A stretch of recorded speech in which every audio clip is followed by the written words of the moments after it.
So you think you are a romantic. Characteristics of 19th century Romanticism. This video will show you through artwork of the time what it meant to be a romantic in the early 19th century. Not all romantics exhibited all these characteristics. Some will focus on one area, while others will focus on another area, but the whole list encompasses the values of the romantics. So let's get started. This work, Women of Algiers by Delacroix, is an example of how the romantics were curious about the exotic, the strange, and the unusual. These are foreign women with unique features, clothing, and living arrangements.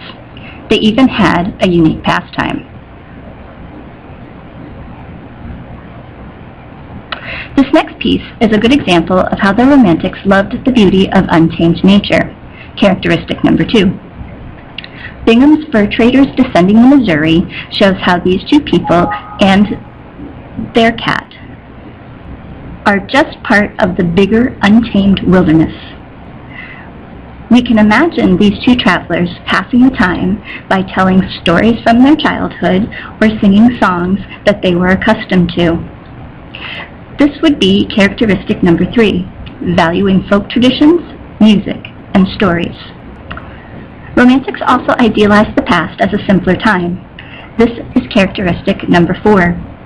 By viewing Constable Salisbury Cathedral from the Bishop's Gate, we can see an old. This is the way it must have always been, the romantics could have thought. Calm, quiet, peaceful, and those who built it were truly noble and just. Politically, during the early 19th century, the middle class was still looking for more involvement in the political process. To spur the movement, the Romantics glorified their heroes, characteristic number 5. Goya's execution on the 3rd of May glorifies those common people who fought out against the government and were killed for the cause. Which leads us to our 6th and 7th characteristics. Valuing the individual and promoting radical change and democracy.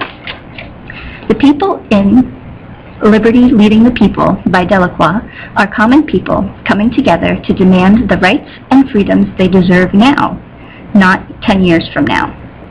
Finally, our last characteristic can be seen in all the artwork we have seen. That is the emphasis on emotion, feelings, and imagination. The Romantics chose to focus on emotion, imagination, and creativity as a way to rebel against the rigid philosophical ways of the Enlightenment of the 1700s. The Enlightenment was just too structured for these creative people.